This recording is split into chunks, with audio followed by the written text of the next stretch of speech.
At dahil wala tayong ginagawa, pinuntahan ko nga si tita sa kanilang bahay para yayain na pumunta ng ilog. Meron nga kaming kasamang batang maliit na makulit. Paano ba naman? Aalis na ako ng bahay. Tapos siya nag-iniyak kay mama. Ang sabi, sama daw, sama. Sabi ko kay na mama, ayoko isama yan at baka may disgrasya pa kami. Di sinama na lang. Kaso nagpumilit. Pagbigyan ng hilig, baka lalong lumigalig. Nakakatuwa na nga ito si inyang isama sa gala. Dahil sobrang daldal. At sa tuwing nakakakita ng tindahan, ay nako, kabahan ka na. Ibig sabihin niya, gusto niyang bumili. Malamang, ano bang ginagawa sa tindahan? Flex ko muna ang aking bank. Hindi pinag-isipan. Kambang pa ang gilid. Diyos ko. Kaiba-iba ba? Isa nga ang lollipop sa paborito ni Inya. Kapag bibili kayo, hindi dapat mawawala ang lollipop. Diyos ko, sirang-sira na ang ngipin. Kainamang init nga pala ng panahon ngayon. Feeling ko nagsisisi na si tita na sumama siya sa akin. Huy, ang OA. Naabutan nga namin dito si Papa sa may talyer. Tapos may dala-dala siyang pagkain. Ay, be. Kinuha sa akin ni Papa si Inya. Tapos dalawa sila tumakbo. Bakit ang tingin niyo sa akin? Patay gutom? Grabing pamilya to. Looking for another pamilya po. Kapag ito nga si Papa at si Inyang nagsama, ay talagang tandem ang dalawa. Pagkarating pa lamang nga namin sa bahay, ay kaagad na kaming pinasalang ni Papa ng saging para lagain at pambaon namin papuntang ilog. Shoutout nga po pala kay Kuya Jeric Daypuyert. Maraming salamat po sa panonood ng aking mga video. Inutusan na nga ako ni Mama na ikabit nga raw yung hikaw sa tainga ni Inya para naman daw ay magmukhang babae.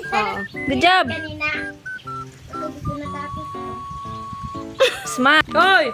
Akin na lang yung hikaw mo ah!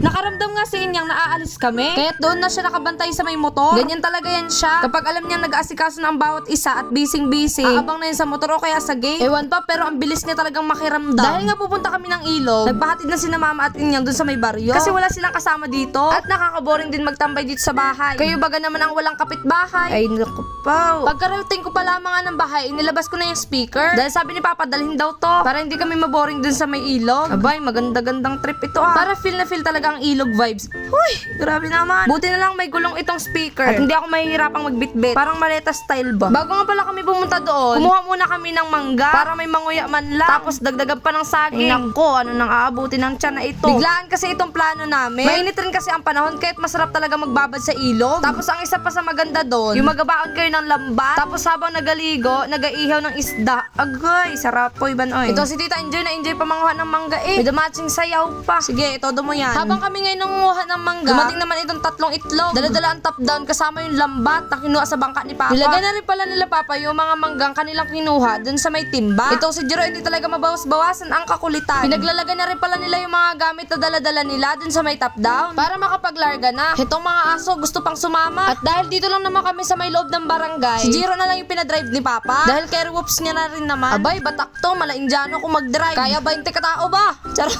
Mukhang malapit na nga umulan dahil dumidilim na yung langit. Pero walang makakapigil sa ating plano ngayong araw dahil ito ay biglaan. Dahil sa kaburarasan ni Jiro na mag-drive, inago ni Papa yung manubela. Paano ba naman? Kahit lubak, hindi man lang nagaminor. Tulbong-tulbong ang sakay eh. Pagkarating pa lamang nga namin sa ilog, ay umalis kagad kami. Dahil nakita namin walang magandang spot. Basta kaiba yung ilog ngayong araw. Nabalaho pa nga at tinulok ng dalawang itlog. Pero pause muna si Jiro bago tumulak. Ang arte naman. Mukhang lumalaban yung init at kulimlim oh. Sa puntong yan, nagsisi na nga ako na sumama ako sa kanila. Pero nakakahiya kasi ako yung nagyaya. Grabing init naman kasi. Kahit na naka-jacket, ramdam ko yung haplos ng init sa aking balat. Tinulak na nga nila yung top down papataas. Dahil hirap ito bumata. Buti na lang sumama tong tatlong bata. At may tagatulak si Papa. Dito na nga dinaan ni Papa sa may pilapil. Pilapil ba tawag dyan? Sinimulan na rin pala nila ibaba yung mga gamit. Tamang lakad lang papunta dun sa may ilog.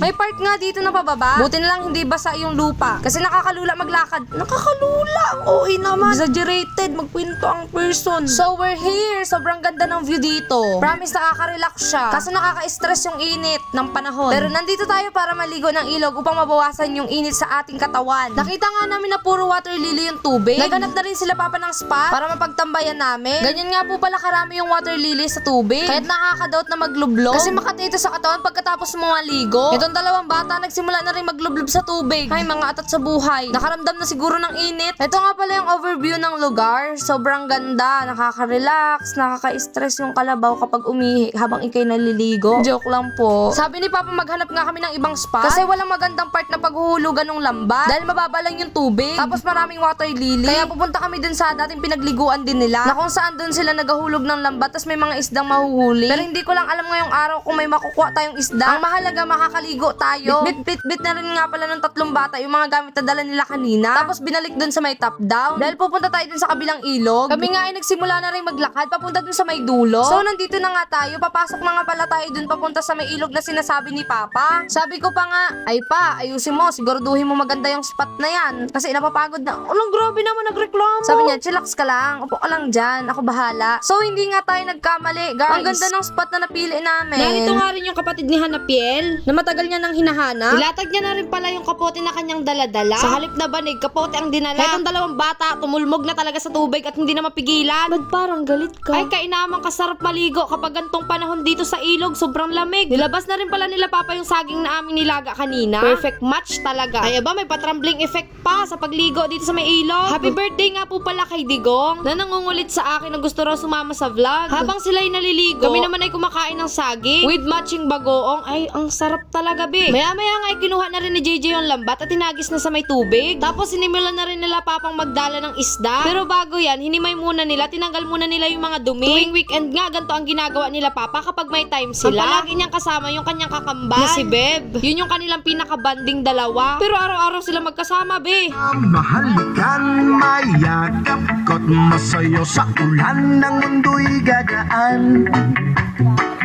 Hetong si Tita at si Hana nga nagtutulakan pa sa may tubig. Dahil si Tita hindi pa naliligo. Eh maya-maya inaya na rin ako ni Tita na tumulbog dito sa tubig kasi nga ang init na talaga ng panahon. At dahil dumidilim na rin ang kalangitan, sabi ni Papa maligo na kaming lahat. Dahil baka maabutan pa kami ng ulan. Pagkatapos ng ilang oras ay pinandaw na rin ni Papa yung lambat. Ayun, walang huli. Ayos lang, at least nakaligo. Niyaya na rin pala kami ni Papa na umuwi na. Dahil paparating na rin yung ulan. Pagkarating nga namin dito sa bahay, ay binabahan na rin nila yung mga gamit. Tapos sumama na rin kami ni Hana doon kina Tita. Dahil didiretso tayo sa may dagat. Kasi nabitin yung aming ligo dun sa may ilog. Dito sa dagat natin susulitin. Niyaya pa nga ako ni Tita na magbangka sana kami. Kaso kaiba yung alon ng dagat. Habang sila'y naliligo, naglaro na rin sila ng pangkuha. Ano bang tawag dyan? Kung napapansin nyo po, hindi ako nakikijoin sa kanila. Dahil iniiwasan ko na mabasa ang aking buhok. Pagkatapos nga namin maligo, ay umuwi na rin kami ni Tita. Kasi magaluto kami ng arroz caldo. Oh. Pupunta na nga tayo sa tindahan ni Ninang Let para bumili ng karne. Para ipanlahok sa lulutuin natin. Habang kami namimili, nakita ko nga itong si Ma'am Cheng. Bumibili pala ng ice cream. Pagkasigaw ko nga sa kanya, eh kaagad niya akong tinawag. Tapos inalok ng libre. Ay, naks naman, nakalibre ngayong araw. Salamat, Mama Cheng. Yun lang guys ang vlog natin ngayong araw. Thanks for watching. Bye-bye!